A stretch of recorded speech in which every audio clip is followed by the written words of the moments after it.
Good afternoon, and welcome to the DFS Army YouTube channel. I'm Razzle11, and you can find me on X at Razzle11Grinds. Here to take a look at some pitching for today, the 8th of June. It is Monday. We do have an 8-game main slate ahead of us this evening on DraftKings, starting in about 3 hours, 5:35 Central Time. About 30 minutes earlier than most main slates start. Reminder that this is a first look at two pitching options on the slate, and I will be looking at DraftKings as that is where a majority of my action is. If you do play in FanDuel, cut my pool in half or so. Pricing isn't quite as tight. You don't have to be as creative. It allows you to get stacks you want with an upper tier-ish pitcher. Now, with all that fun stuff said and done, let's just jump right in. We don't have any weather to worry about, so we can take pitching for what it is. And right away at the top, we have a conundrum. Christopher Sanchez against a team that strikes out the least amount in baseball. With that said, Christopher Sanchez has made 3 starts against Toronto over the last 2 years, going 7 innings in all 3 of them, allowing 2 or fewer runs in all of them with 5+ strikeouts. He's gonna just be in play. Obviously, we could get a 20 fantasy point start like this one here. But still, he's just going to be in play. Now, if you wanted to tell me that you just wanted to fade him because you think he just gets the 20 to 24 range and you can replace that with another 20 to 24 range for somebody cheaper, go for it. I'm not going to be fading him. I understand the debate to it because of the 11.5K price tag along with the matchup. But I will not be fading Christopher Sanchez. Kyle Harrison, on the other side, has been absolutely phenomenal this season. Double-digit strikeouts in 2 out of his last 3 starts and 3 out of his last 7. The A's strike out plenty. Now, the hitting environment for this game compared to Sanchez is far better. I believe the run total in this game is around 11, or at least it was earlier today when I was looking at the DK Sportsbook. There's a ton of upside for Harrison. Like, he has the K upside in this matchup. I think it's just a little more volatile. To be honest, I think of the 2 high-priced guys, Harrison would be the guy that I debate fading.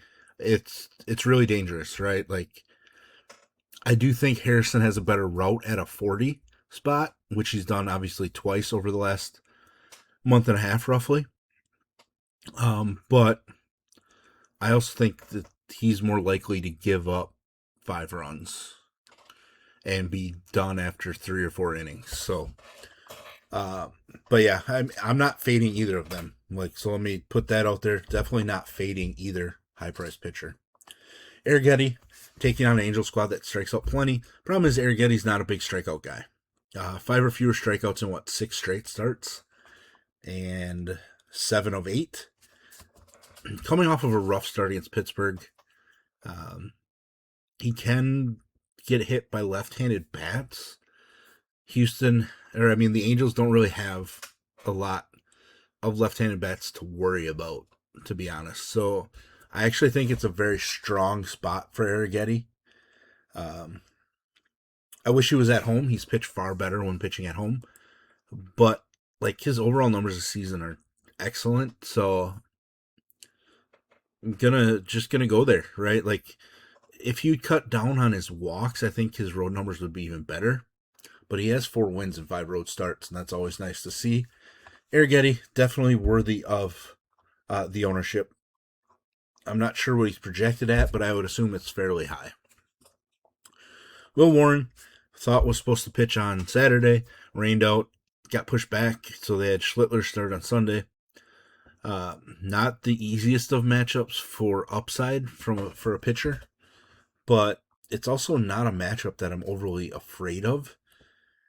He's worse on the road from a fantasy points perspective. He's better on the road when it comes to ERA, which I think is just kind of noise. He's very good at keeping the ball in the ballpark on the road, so that's interesting, but his K numbers plummet when on the road as well. Pitches to more contact, apparently. He's going to be in play for me. The The one on the other side, though, is the one that intrigues me the most, is Gavin Williams. Obviously, his last start came against the Yankees, and I hate that. He's not a young pitcher, so I don't put as much stock in it, but still, I gave up a couple home runs in that start, so, I do have some worries. It helps that Judge is not in the lineup, and he's pitching at home now, where he's been absolutely phenomenal. Just 3 home runs allowed in 39 and a third. Big difference, it's 1 every 13 innings, where on the road he's 1 every 5.25 innings. But yeah, strikeout numbers are stronger at home, etc. Kevin Williams, plenty of upside. Some danger in the matchup for sure. Kind of early, Tampa Bay strikes out the second fewest in baseball. He did dominate against Tampa Bay a month ago, so it does show he's capable of doing it. 2 starts ago against the tough Atlanta squad, he definitely got it done as well. He is volatile, though. Those home runs, they do happen. He's better when pitching on the road, where he's at tonight. Tampa Bay generally considered more of a pitcher's park, so I think early has to be in play for us. Hancock, a couple of solid starts in a row. Baltimore can strike out plenty. Not a top to bottom dangerous lineup, but they do have some danger in the top half. Probably going to play Hancock, but he's kind of the one, he's the first guy we've gotten to. Like, he and Early, I guess, are guys that I, kind of hesitate wanting to play. We generally need to find spots to pass on, to create some leverage in other spots. Again, I have not looked at ownership percentages yet, so I'm not sure.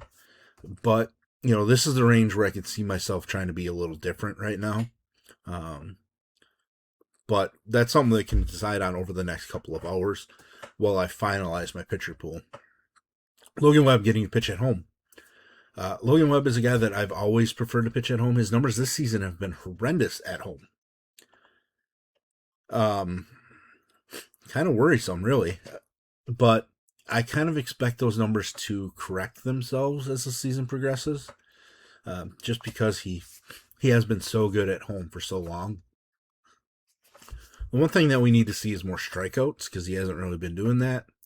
Washington's super dangerous lineup, but they rely so much on the home run ball that I think there's some outs for Webb, because this park is terrible for hitting home runs. So I am going to go to Logan Webb. I am definitely going to make sure that I am overweight. I am willing to take that chance on this slate.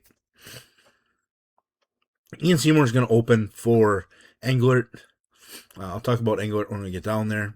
But yeah, Seymour, 1 to 2 innings probably. Walker Buehler.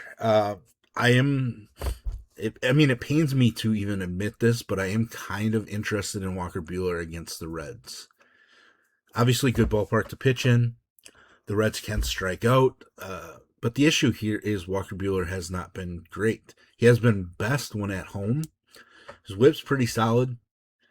Average against pretty solid. Just not a big strikeout guy.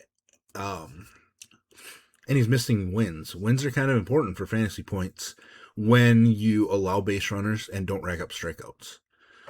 The win becomes less important if you got a guy that can rack up strikeouts to offset everything else. I may not end up on Walker Buehler, but he's at least somebody I'm considering, and that makes me want to puke, to be honest. But welcome to Monday. Grayson Rodriguez. I won't be playing Grayson Rodriguez, but I will say that I would not be shocked if he bounces back and has a decent outing. 2 starts ago against Detroit, he was solid. Last start against Colorado, he was not. Walks and home runs, still an issue. Not a lot of strikeouts, so I'm just not getting to Grayson Rodriguez, but I do have this weird feeling he might show up a little bit. Abbott. I think some people are going to be interested in Abbott because San Diego's been such a train wreck offensively. I just don't think he has enough upside. He has just 1 start over 19 fantasy points on the season. He's not a big strikeout guy. He walks too many dudes. I just don't think I'm getting there. It is what it is, but I think I'd rather gamble with Walker Buehler. God, I just made myself throw up again. But Yeah, I'm just not getting to Abbott. Jeffrey Springs against Milwaukee. As much as I like left-handed pitching against Milwaukee, I will not be going to Jeffrey Springs. He has not had a start over 17 fantasy points since the middle of April, over a month and a half. Trey Gibson getting the start against Seattle. I'm just not getting to Trey Gibson. More walks than strikeouts at the major league level this season. I'm just not interested. Patrick Corbin, I'm not interested. Has had some decent performances this season, but I'm still not using Patrick Corbin. Now to Mason Englert. I am debating him. I just don't know if I'm going to get there. He's been stretched out now, 82 pitches in his last, where he went 5 innings. Those walks, 3 walks in each of his last 3 appearances is not a good thing, especially because, I don't know, like, it just doesn't show upside, right? Like, that's pretty much why. He's not a walk guy, so that's kind of interesting. But I just don't know. Like, I kind of want to use him, but then I kind of want to wait and see what he does today. The problem is I think we are more likely to see his price jump up. It did drop 1,000 since his last appearance 5 days ago when he was solid. He just can't get a W. The nice thing for him following the opener is it does line him up to pick up a W. Even if he goes 3 innings after the opener, he has a chance to pick up that W, which can kind of offset it. I just don't see him going only 3 innings unless he's getting hit around, and then we don't want him anyways. I am really thinking about using Englert. I'm not sure I'm going to get there, but I am letting you know it is somebody that I want to dig into more. To be honest, because I think he's just a better option than Walker Buehler is. So if I'm going to consider Walker Buehler, I have to consider Mason Englert at this point. Most of that Boston lineup has been fairly weak. He has to deal with Wilson Contreras, who has been swinging it really well, but still, I am somewhat intrigued, and it pains me. Because I just generally don't like the PLR scenario, but there we have it. There's our first look. Like, I'm not even talking about Miles Mikolas because I'm not playing him, even in that ballpark. So if Miles Mikolas wins somebody the slate tonight, so be it.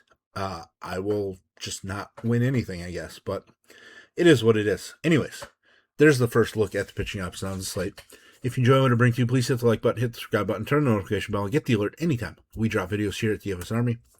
If you want to join us, get access to our coaches, tools, sheets, Discord, etc., there will be a link in the description below. You can use promo code RAZ for 10% off any MLB package, or Best Ball 2026 gets you 20% off any NFL or VIP Core 4 membership, and that is for the life of your membership.